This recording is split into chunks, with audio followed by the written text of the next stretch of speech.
I would like to welcome you to our very first Frank Talks of 2019.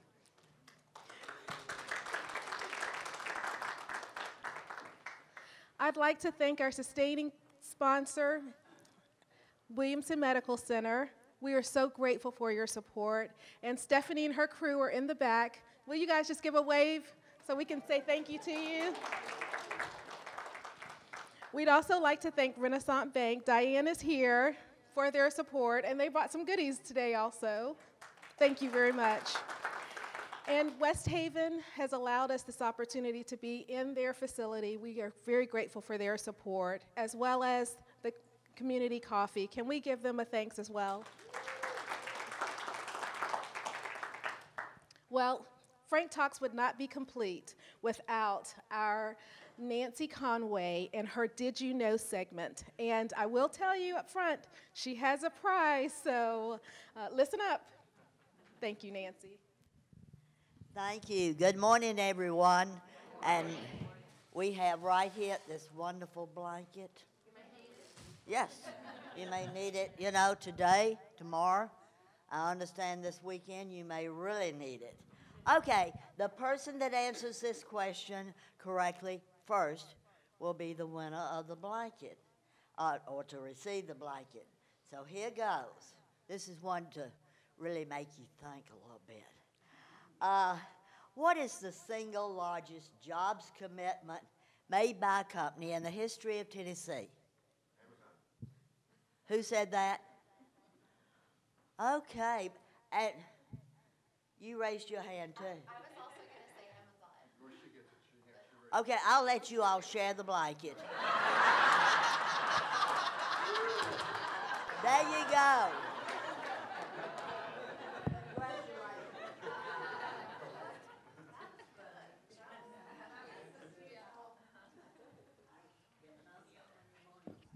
As usual, Nancy gives us a good start, doesn't she?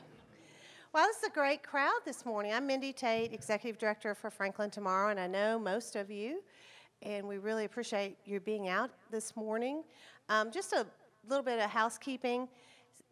I think some people were worried, or the kids were hoping. How about that? The kids were hoping we'd have snow sometime. Our policy on canceling or scheduling our events is generally if the Franklin Special School District is open or running late, we will go ahead as scheduled. If Franklin Special School District is closed or is closed, if Franklin Special School District is closed, then we will usually cancel our events.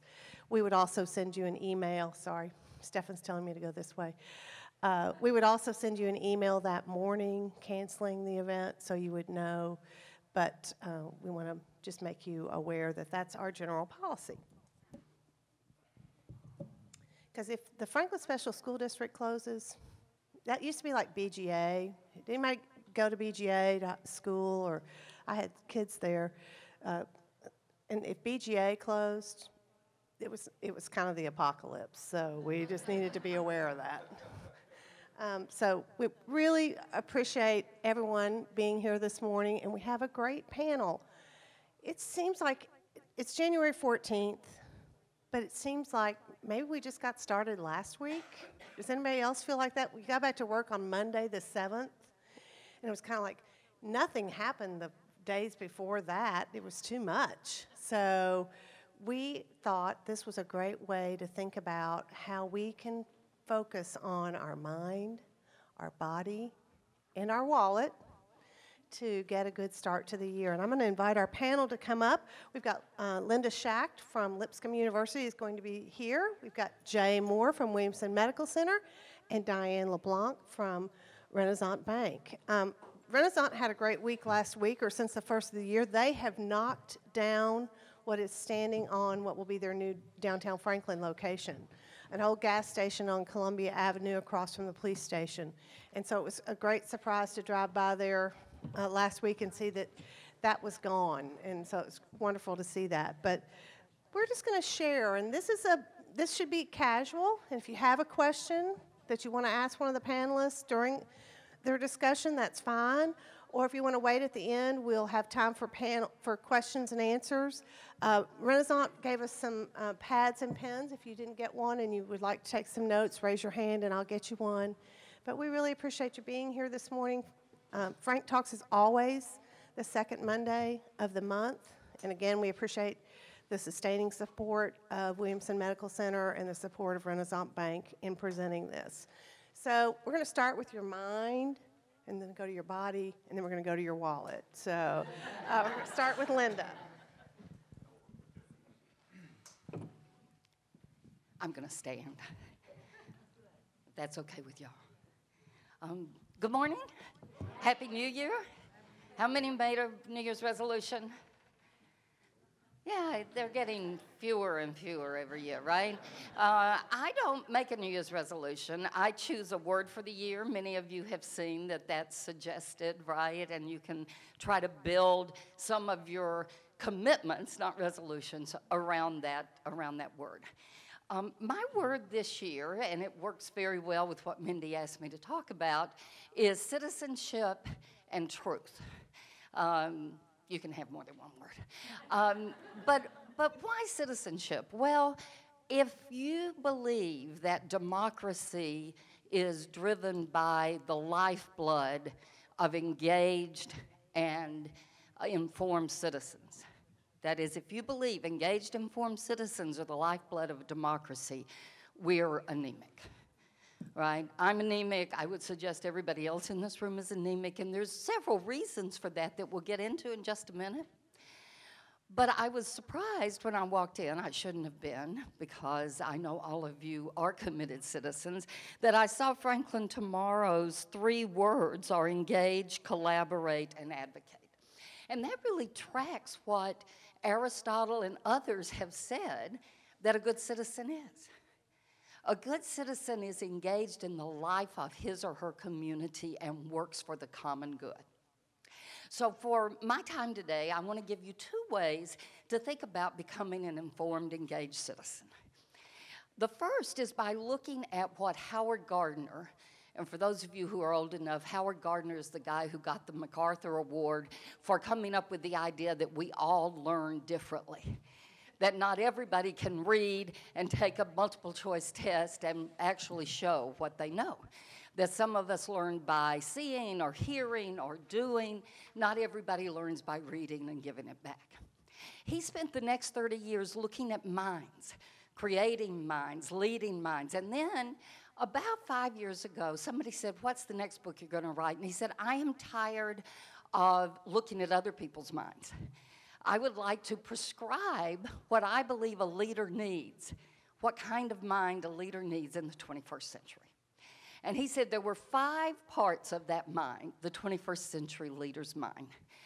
The first was mastery, that you have, he calls it the disciplined mind, that you have mastered at least one thing in your field, in your area of study, in your community. The second is the synthesizing mind, and we're going to come back to it in a minute because it is so important. But the short description he gives is that you have to be the curator of your own life. You have to look at the information sources, the sources for the kind of data that you need to make decisions, the kind of thing you're letting into your life. You have to be the curator of that. And why is that so important in the 21st century? That's right. You're bombarded with information, and anybody can put anything on the internet, right? And these days, anybody can put anything on Facebook, on social media.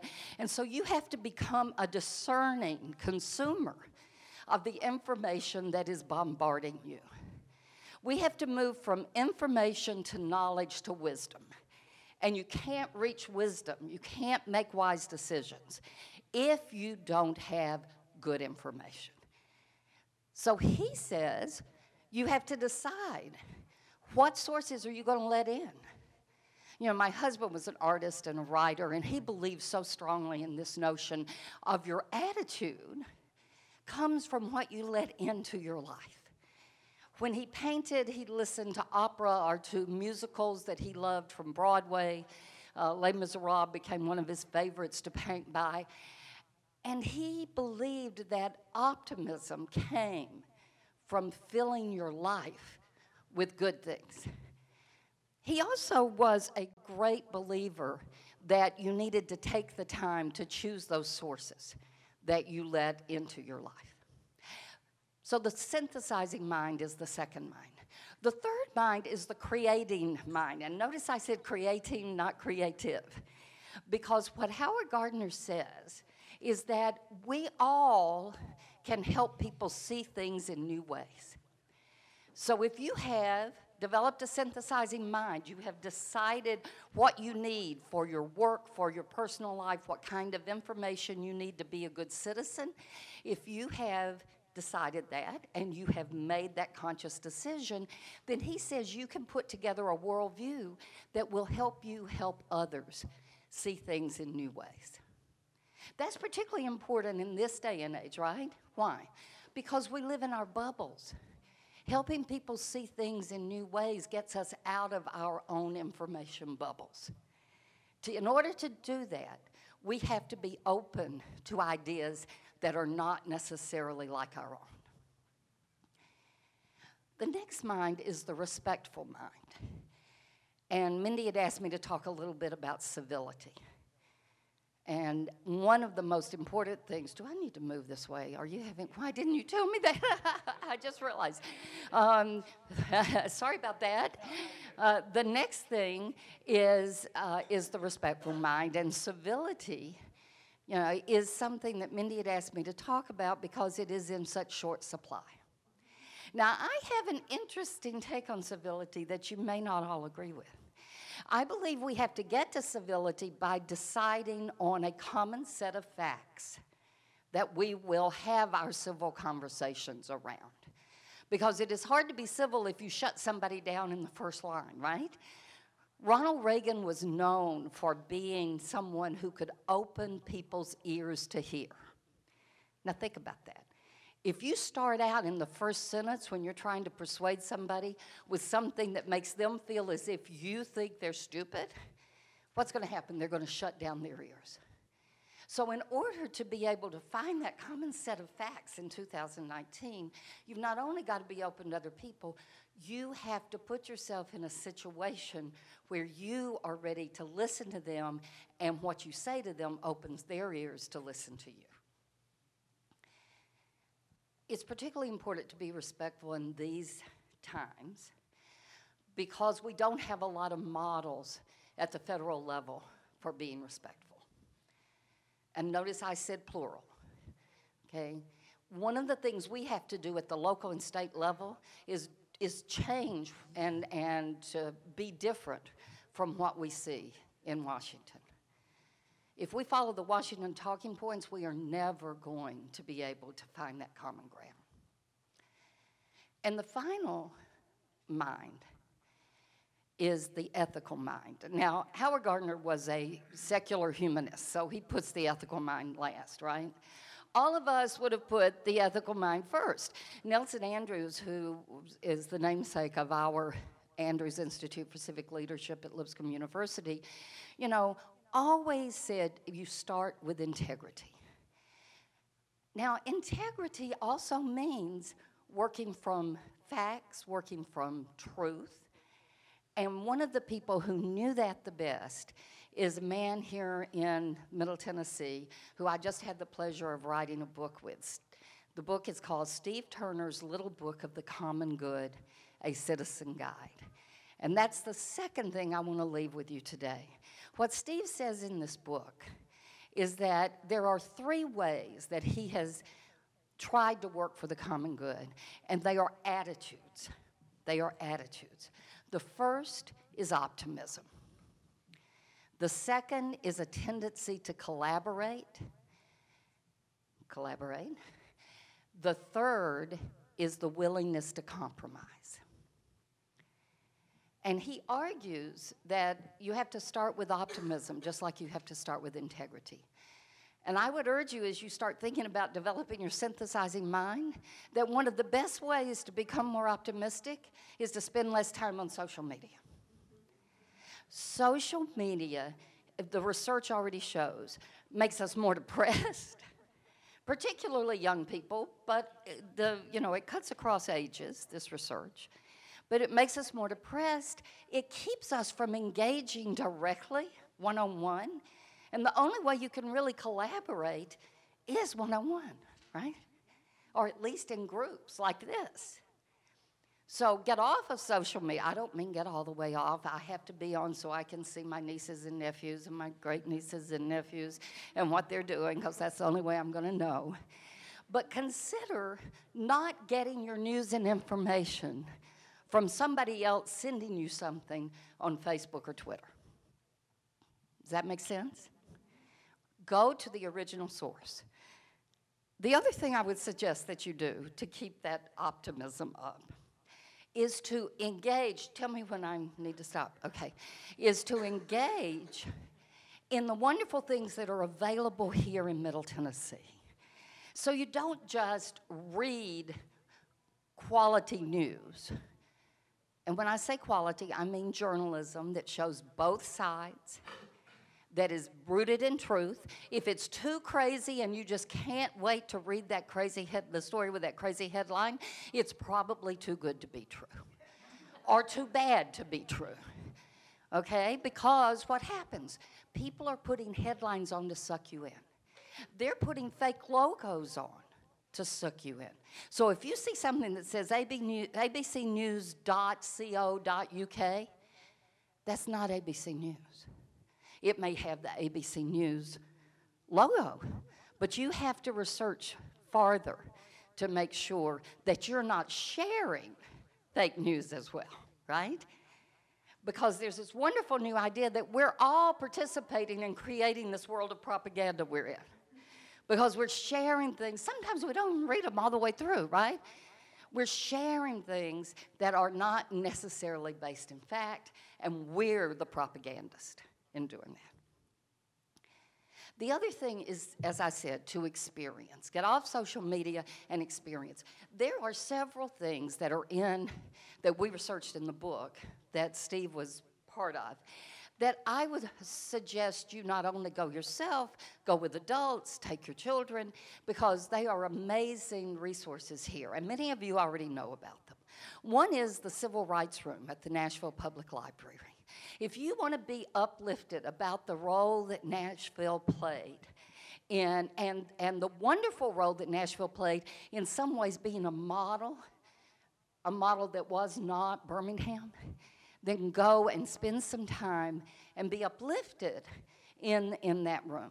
While you're there, take your kids to the puppet show. We have an internationally known puppet theater there. Enjoy some of the things that are in Nashville. Go to the Parthenon, the roots of democracy. Go to the Hermitage, the roots of populism. Go to, after the Civil Rights Room, the First Amendment Center at Vanderbilt, and see how our founding fathers knew that an engaged, informed citizenry was so important that they enshrined a free and independent press in the First Amendment. And you can learn so much about it there. And as I said, take your kids, take your grandkids, help them understand, model that you're learning about and practicing good citizenship. So Steve says optimism, collaboration, and compromise. Compromise is not a dirty word. The only way we get to it is by agreeing on a set of facts and then deciding the best way to move forward. So I'll leave you with my favorite story. Some of you have heard it, and I'll just reference it quickly. Consider yourselves citizens of Williamson County and Middle Tennessee. Consider yourselves citizens of Middle Tennessee and Williamson County, and think about maybe in this particularly non-constructive time, this particularly divisive time, maybe in 2019, you can be the citizens for just such a time as this. Thanks so much.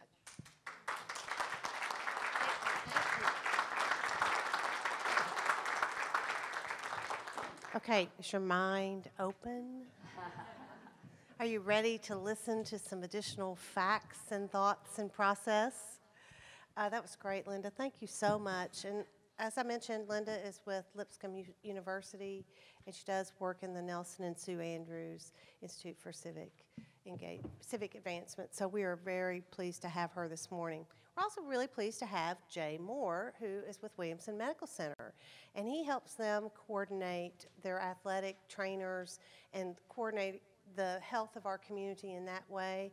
Jay, we're all feeling those holiday pounds. They were really bad this year, I have to say, really bad. But help us focus on, I think it was great, as Linda said, you can use a word. You don't necessarily have to set a resolution, but goals are a good thing, I would imagine. So talk to us a little bit about that. Yes, absolutely. Well, thank you for having me. That's going to be hard to follow up with. So, but no, just wanted to kind of jot down some ideas, whether you have been on an avid exercise program or if you've never exercised before. My theory in exercising and staying healthy is just be as simple as you can. And so I've got a few simple tips, especially if you're starting the year and wanting to start your resolution off and get on an exercise program. You know, always if you haven't been exercising, make sure you do visit your doctor, talk with them, make sure it's safe to start an exercise regimen and get some advice from them. And then an easy way to start, and what I tell a lot of people is, make your goal to walk a mile a day. Set a very simple goal to try to walk a mile a day. And you may not can walk a full mile starting off. So maybe start off with a half a mile and let that be your goal. And you don't have to do lots of other things with it. That can be the only thing you do. Take 15, 20 minutes and walk a mile a day. And let that be your goal for the next 2-3 months. And then go, okay, I feel good walking a mile. Everything feels good. We're going to go up to a mile and a half. Or you know, and a mile and 3/4, and just set some goals there. But that is an easy way to start every day. Is go. I'm going to either start my day or end my day, or even at lunch. Even if I've told several in the hospital, even if you walk around the parking lot or walk inside in the halls, kind of map out your halls, and that's your exercise for the day. It gets you up, gets you doing something, and it's a great way to start. And then beyond that, there are things that you can couple with the walking to really increase your fitness. You know, weight training is great, and that scares some people when I say that. But you can go very, very simple in weight training. You know, if you've never worked with weights, I would encourage you to either find someone that knows a lot about that or work with a personal trainer to get started and really kind of learn some good exercises. Doesn't mean you have to start picking up heavy boulders and throwing those around. But even just a lot of body weight stuff is great. But weight training is great because it obviously strengthens your muscles, strengthens your bones, and it helps increase your metabolism. And so a lot of people don't think about that, but it actually will help you burn a little more fat too when you couple that with the walking. And so that is something that could be really great and really beneficial. Yoga. I should probably do more yoga because I do not stretch like I should. But yoga is a great thing to couple with walking activity. You know, that's the main thing is find something you enjoy. And then how many golfers do we have in here? We have a few golfers. So my father didn't like this portion when I was telling him about it. But, you know, I encouraged him. My dad he's retired and plays golf all day, every day. And so I encouraged him, I said, try to start walking 9 holes, and then you can ride the rest of the 72 that you play that day. But I said, try to start walking 9. And it was a little bit of a struggle. We got him a nice pull cart behind him, and he didn't love it at first, but he's gotten into it, and so now he feels good. That's the way he gets his exercise in. He goes out, he knocks his 9 holes out, and then he gets in his cart and drives around. But that was something. And so if that's your starting point, hey, start there. Make that be your goal, just to, get some fitness in and get some walking in. Now, I wanted to include a few nutrition tips. I don't claim to be a dietitian or a nutritionist because if you'd seen everything I ate over Christmas, you would know that.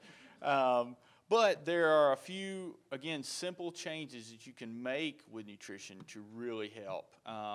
You know, there are some easy things like trying not to eat really late, and that's a problem of mine. About 8:30, 9 o'clock, I want a piece of pie every night. Like, I'm gonna find a piece of pie. But you know, try hard to, let's say after dinner every night, okay, this is gonna be all I eat for the night. And you may have to work up to that. I had to start eating popcorn just because popcorn is really not that bad for you. Or like I would have a thing of mixed nuts there that I would just get a little handful just to kind of knock that craving off. And so I've gotten better. I'm not there where I want to be, but I've gotten better. But that's an easy trip. Try not to eat late. That way your body can process what you've had for supper, and then you can go to bed. And it's okay to go to bed a little bit hungry. I never believed that. I thought that was a sin to go to bed hungry, but I have learned that that's okay. It's okay. And then even portion control. You know, this is especially when you go out to eat, because we went to a restaurant the other night and I ordered chicken tenders, and I thought I'd get 3 or 4, and there were about 12 on there. And so initially, the guy in me is like, well, I've got to eat them all right here. And so, you want to have them. So it's especially, important at restaurants like that when you go, okay, sometimes I'll even go ahead and ask for a to-go box and say, okay, I'm going to put half these in here, push them away, I'm going to eat those later, and then enjoy the other half. And so that's just something, and I'm not saying don't eat what they bring you, don't starve yourself, but cut down on a little bit of the portion, and that is just an easy way to cut down on a few calories. One other one is sugar. Sugar is our nemesis. We all love it. At the top. I had a good friend who was a personal trainer, and he started working with a lady, and they started talking about everything and her nutrition, and she ate a half a gallon of ice cream every night, every single night. And so he said, okay, all right, he didn't panic. And so he said, all we're going to do, he said, for the first month, all we're going to do, we're not going to exercise, we're not going to do anything but cut down on that ice cream. And so basically they cut it in half. And so he let her have a fourth a gallon of ice cream every night. But eating that, cutting down on that, and doing nothing else, she lost 8 pounds in a month. So it showed me it can be that simple, just making a few changes like that. And so, I tell people, a lot of people, I have a lot of friends that love Diet Coke. They've got to have their Diet Cokes throughout the day, and they may drink 2 or 3. And I said, just cut down on one of them. Make it your goal. Hey, I'm going to have 2 instead of 3 that day. It can be that easy, truly. Or just limiting some of the snacks you have, cutting down on them. And or maybe having certain days of the week, you go, okay, today's going to be pie day. I'm going to have a piece of pie, and I'm going to enjoy it. I'm not going to feel bad about it. But the other days, I'm going to be good. So just some simple kind of tips and ways to just really kind of cut down, on our eating, because food can get us into trouble real quick. It already has me a lot of times. So the last thing I would leave you with is don't let the scale be your guide. Don't let those numbers be your guide. Is it okay to check the scale? Absolutely. But is it okay to look at it, 3 or 4 times a day? No, it's not. And especially as you start exercising, and even if you start weight training a little bit, sometimes that number doesn't move, and you go, well, what's going on? Like, I've changed my eating, I'm working out, like, what's happening? And, a lot of times you put on a little bit of muscle, and muscle weighs more than fat, and so a lot of times that number doesn't move. So don't base it on the number. Base it on how you're feeling, how your clothes fit, how you feel about yourself, and let that be your guide. Don't just let that number, and don't get discouraged by that. And I know that's easier said than done, because I've been discouraged by it. But keep doing it. And there are, if you start walking or working out or whatever you do, there's always going to be an excuse to not do it. And let me encourage you to keep going. For me, one of my big things is I work out at a local gym, and I work out at lunch with 3 or 4 guys, and I know if I'm not there, I'm going to get some phone calls, and they're not going to be nice. So I have to be there. So that is my accountability. So if you need someone to walk with you or be an accountability partner, hey, I encourage you to find it. If nothing else, I'll shoot you a text. I mean, I'll get you out there. But find somebody, and that's important. And then once you get in that routine, I think you'll find that, okay, this is just what I do every day. There's some days I don't want to go. There's plenty of days I don't want to go to the gym. But I know I've got to be there and get it done. So these are just some simple tips for you, and hopefully they will help you out. Yes, sir. Is agave syrup a good substitute for sugar, or is it really not making any difference? I'll be 100% honest with you. I'm not as familiar with that. Anything that, there's obviously lots of artificial sugars out there. Natural sugar is probably your best. But even, I even tell people, no matter what the substitute, even natural sugar is still sugar. So, a bowl of fruit sounds delicious, and it is delicious, but there's a lot of sugar in it. And I'm not saying don't eat fruit, but any kind of sugar, you just have to be limit. Yes, sir, yes. But I'm not familiar with that as well, I'll be honest with you. So I'll have to do some research. All right. Well, thank y'all very much.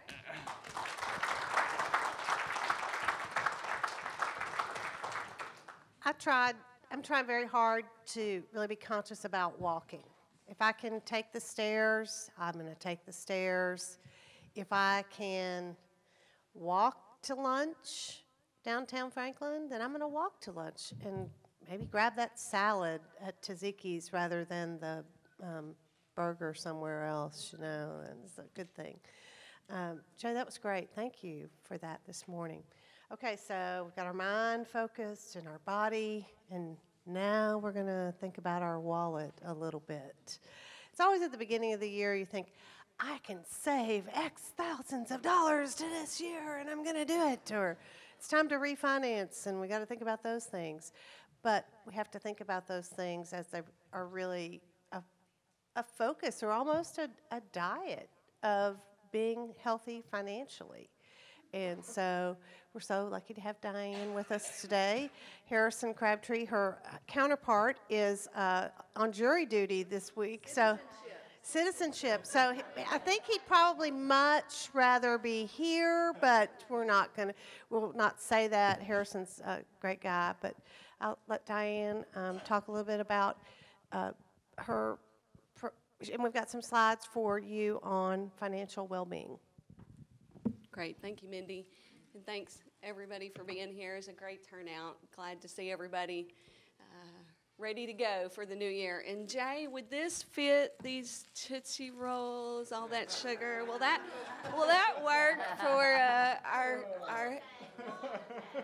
body? That's right. Moderation. There you go. Well, we've got some of those out there, so please feel free to take them. And then Mindy also, I'm going to just quickly tell you, Mindy mentioned, finally, we have taken down that eyesore at Old Delta Express across from the police station, and we have started our downtown Franklin location with Renaissance Bank. So by the end of the summer, you'll see a nice structure there that we hope you'll come in and join us. So let's see, get started here. Renaissance Bank, over 120-year-old bank out of Tupelo, Mississippi. Harrison Crabtree and I are over on Carruthers until that downtown Franklin office gets completed. So you'll see us walking around there quite often. Wanted to start this presentation with just the financial well-being. Mindy called it the wallet. I kind of call it getting our house in order. You kind of think about that as we're all gathering our W-2s, all of that information for our accountant. So I kind of call it getting my house in order, kind of getting things ready for 2019. So good time to evaluate. So I actually have a prize for the answer to this question, and it's just a little mug. Does anyone know what percentage of the New Year resolutions that are made are financial resolutions? Anybody? I think she raised her hand in the back there first. I think 12%. 12%? Any other? 50. 50? Okay. 33. Guess what? Congratulations.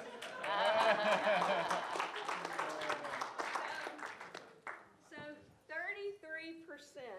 of the resolutions made are financial resolutions. So that's from money.com, whether they don't know what studies they've done to come up with that number, but that is what they say. So when you break down the 33%, where do we all say we want to better ourselves, improve? What's that resolution we make for 2019? And 48% of us want to save more. Always, especially with the market in the last year, it's made it very, very difficult. 29% want to pay down more debt, right? We want to keep more of that wallet in our back pocket. And then 15%, we want to spend less. We want to have more of that at the end of the day and improve our current situation.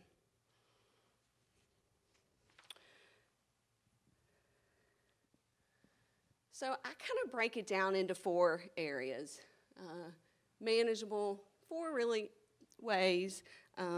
Where do I start? How do I get there? By saving more. My goals are saving more, pay down my debt, and I want to spend less. So where do I go? What do I do? 4 ways, I think. You got to pay yourself first. We've all heard that, but it's true. You've got to set that aside, or that $50 a month you said you were going to save for that trip in December, it's never going to get there.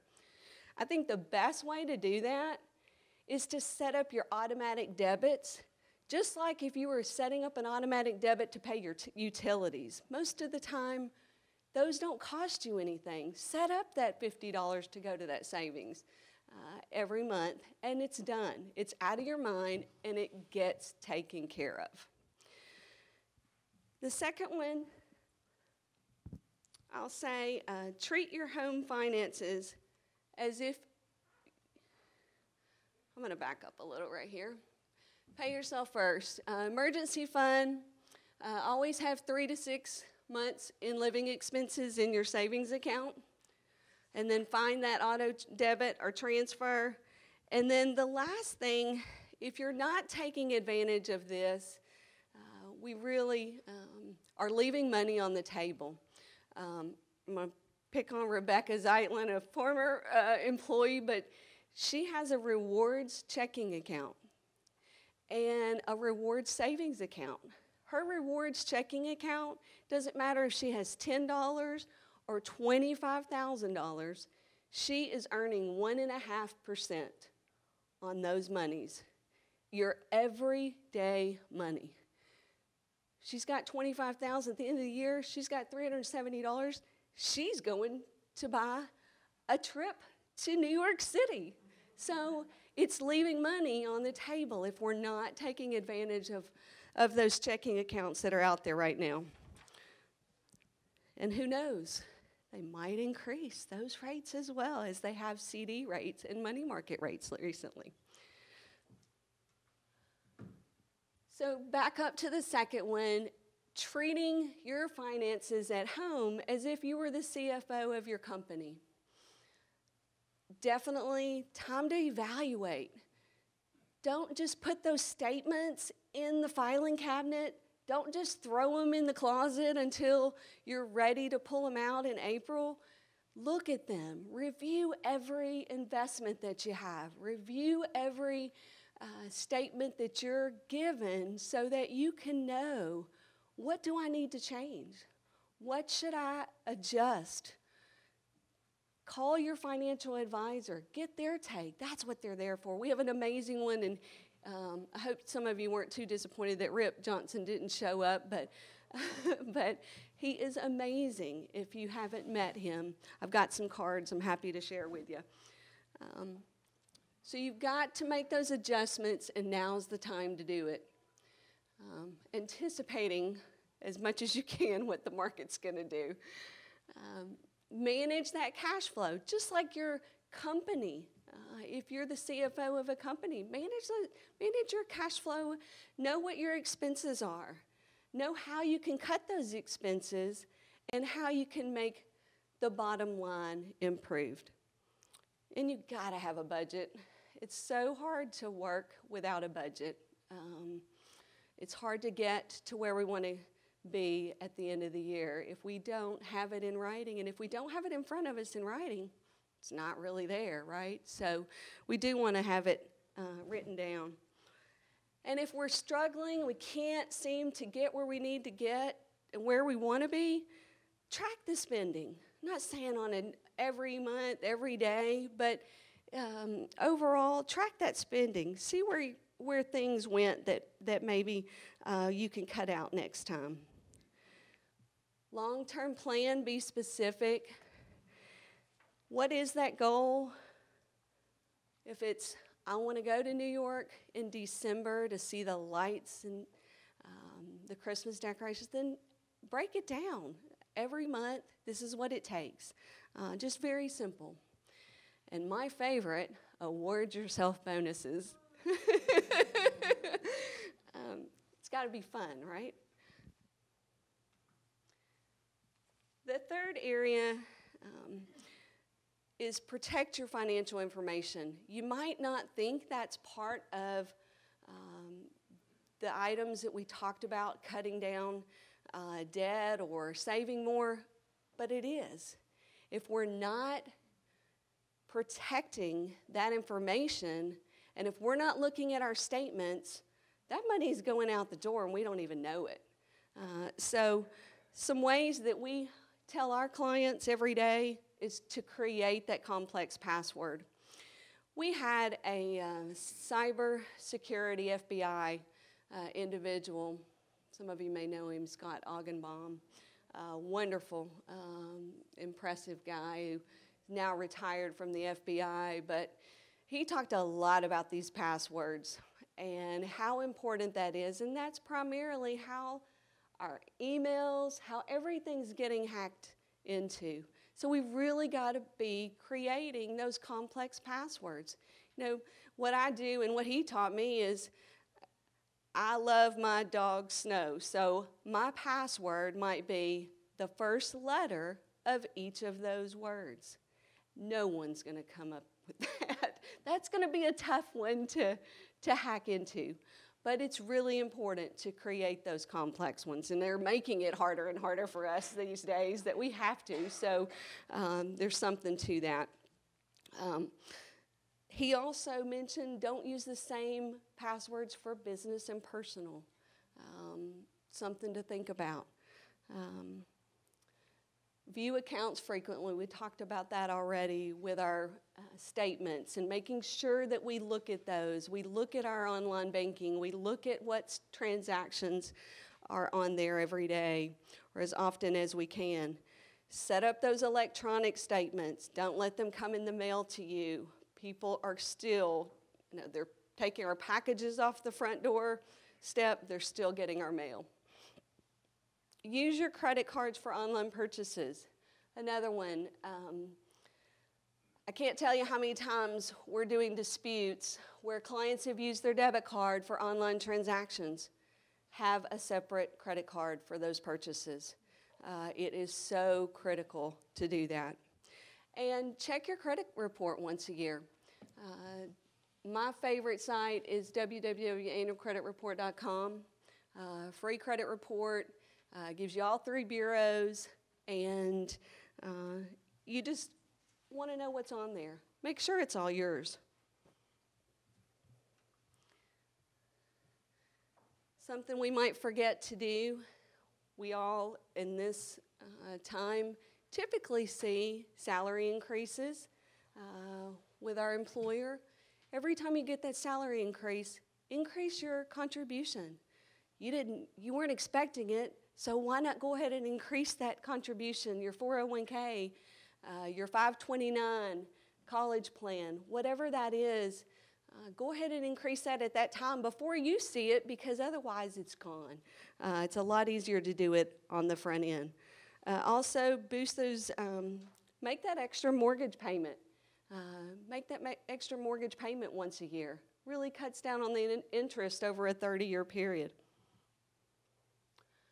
And of course, you got to know a banker, right?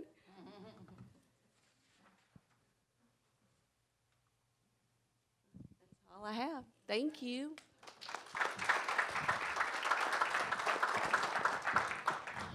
So Diane, I have a question.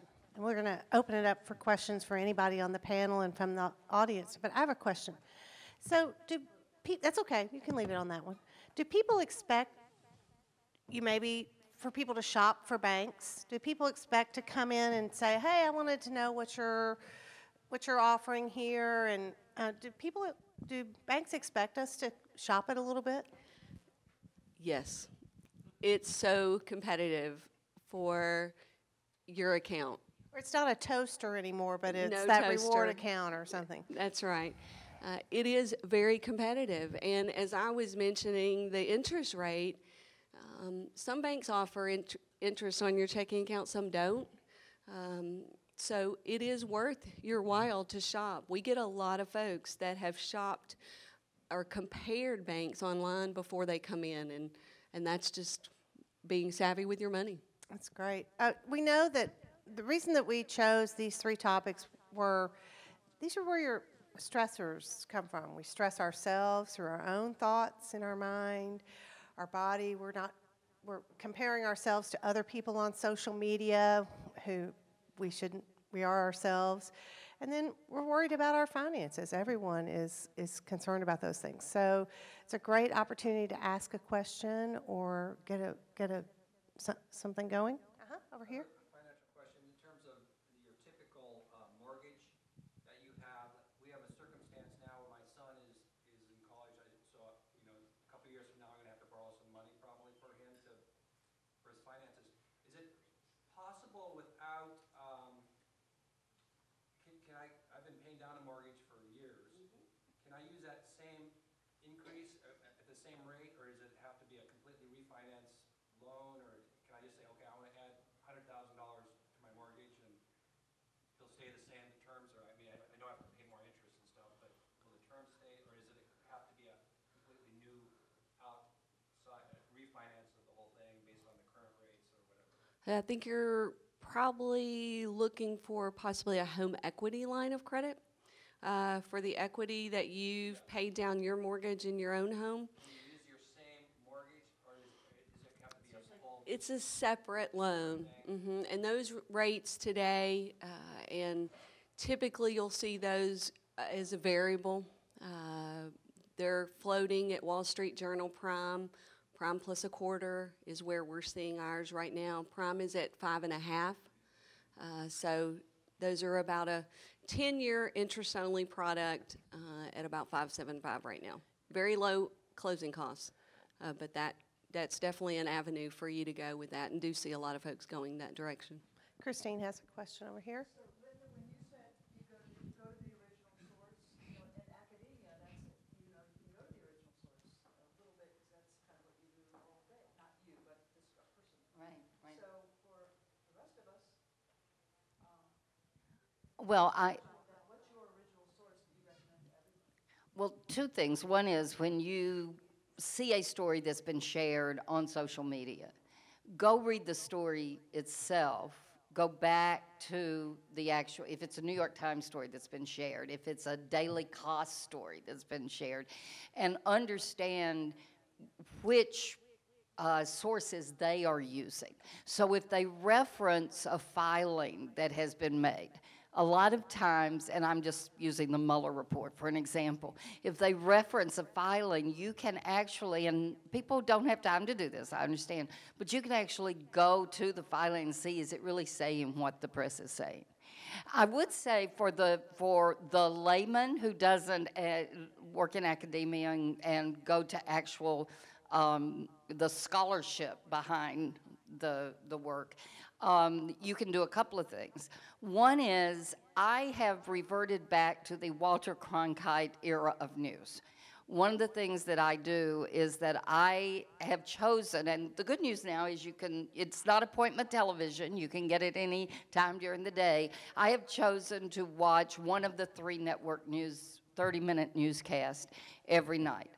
If I see something, and if you watch Fox all the time, I recommend to my students that you watch MSNBC at least 2 nights a week. If you watch MSNBC all the time, I recommend that you watch Fox at least a couple of times a week. And why am I saying that? Well, number one, I think you should cut down on your cable consumption. So just pick up, decide one night show you're going to watch. Do not have MSNBC or cable on all the time.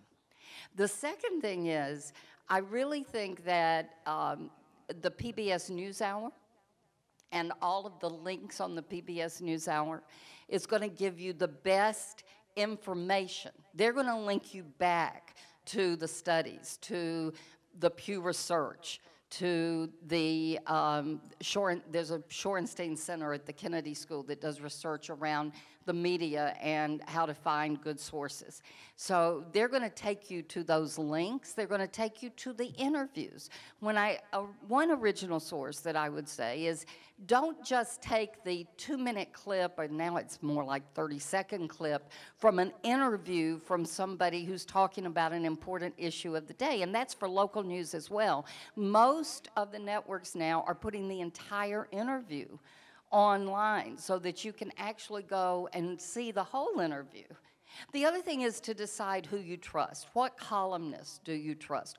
Who roots their columns in actual either research or studies that they don't just make up their opinions, right? They are basing their opinions, and columnists are opinions, right?